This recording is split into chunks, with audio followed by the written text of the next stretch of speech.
Ever wonder why some people just seem to effortlessly get exactly what they want out of life? Well, today, let's unpack the ultimate playbook for mastering human relations. We're diving into one of the most impactful frameworks ever created for personal and professional success, Dale Carnegie's timeless principles. Now, let's be clear up front. This is not about manipulation. It's about fundamentally rewiring how you interact with the world to build genuine connections, boost your influence, and actually achieve your goals. So get ready, because we're talking directly to you and your success today in this explainer. And it all starts with this one massive, provocative question. Think about it for a second. How do you get a colleague to support your project, a client to buy your product, or, even get your kids to clean their room without it turning into a huge fight? Mastering the secret behind this single question is the absolute key to getting almost anything you want. And spoiler alert, it is never, ever about forcing them. Get this.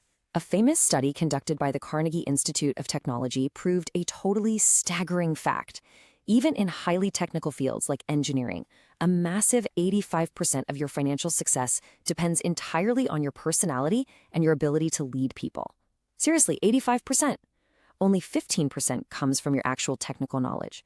You can literally be the smartest person in the entire room, but if you can't communicate and connect, you are leaving 85% of your potential on the table. So here is our roadmap for today. 1. The main secret of influence.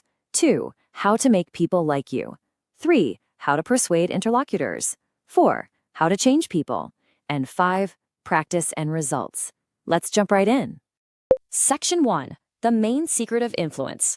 The foundational truth of human interaction. Listen to this because it's absolutely crucial. The core point Carnegie makes is that you cannot force anyone to do anything. Not without causing lasting resentment anyway. Whether you're a boss, a parent, or a spouse, the only reliable method on earth is to arouse an eager want inside the other person. You have to figure out what they desire and then align your goals with theirs. It's like a giant puzzle. Now, I want you to ask yourself, honestly, are you still using the typical way? Do you find yourself demanding, criticizing, or just arguing when someone won't listen? Or are you ready to try Carnegie's way? As Henry Ford once pointed out, the real secret of success lies in the ability to genuinely try and see the world from the other person's point of view just as well as your own. That simple shift in perspective, it changes everything. Moving right along to Section 2, How to Make People Like You, 6 Rules to Become Genuinely Magnetic. All right, these 6 rules, they are your daily toolkit. They're incredibly simple, yet people underutilize them all the time. Be genuinely interested in others. Smile. Listen actively. But look, if you take away just one single thing from this list, let it be rule number 3. Remember that a person's name is the sweetest and most important sound in any language to them, period. Using someone's name validates them and instantly drops their defenses.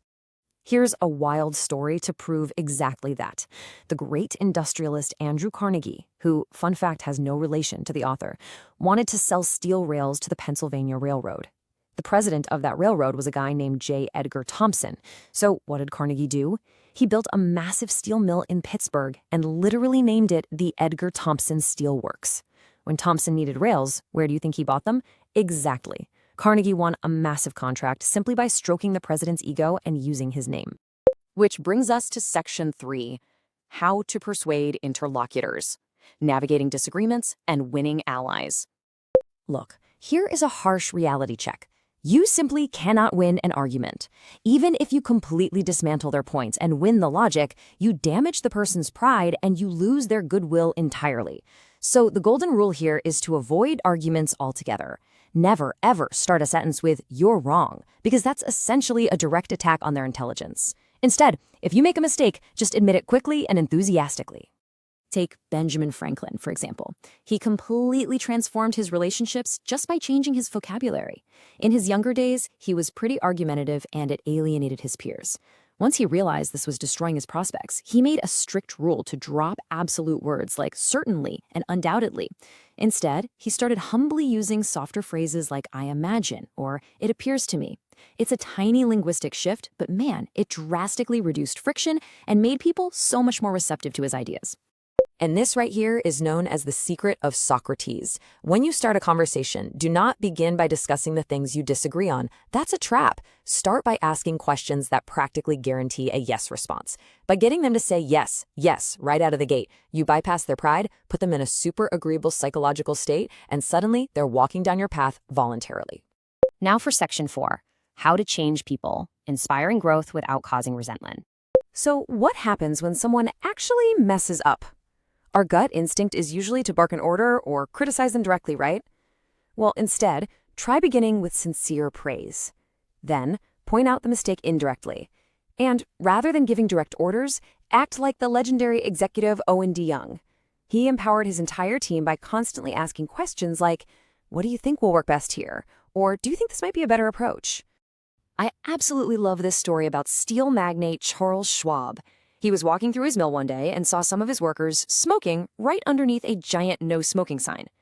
Now, he didn't scream at them, he didn't point aggressively at the sign. Instead, he just walked right up, handed each of them a really fine cigar, and said, "I'll appreciate it, boys, if you will smoke these on the outside." Talk about a boss move, right? He gave them a gift, let them save their pride, and turned potential enemies into fiercely loyal friends. Finally, Section 5, Practice and Results, Turning Theory into Real-World Success. Let's put some real numbers to this. 42.5%.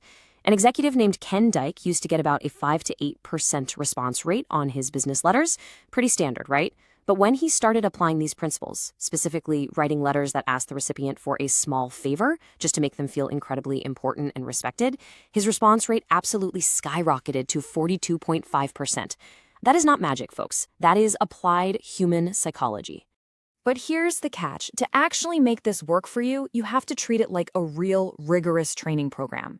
It is not enough to just sit back and watch this explainer once. You need to keep reviewing these rules, track your progress, and hold yourself accountable. One Wall Street bank president even created a system to review his social interactions every single week. Carnegie even suggests turning it into a game. Literally find yourself $1 every time you catch yourself falling back into bad habits like criticizing or arguing. George Bernard Shaw hit the nail on the head when he said that learning is an active process. We learn by doing. You are not just passively absorbing information right now. If you truly want to master human relations, you are building a completely new set of habits from scratch, and that requires relentless, continuous action. So I'm going to leave you with this final, provocative thought. Information without execution is completely useless. I challenge you right now. Look back through the framework we just covered, pick just one of these techniques, whether it's using someone's name more often, actually smiling, or refusing to say the words "you're long," and apply it at work or at home tomorrow morning. Just try it and watch the magic happen. Thanks for hanging out with me for this explainer, and I'll catch you in the next one.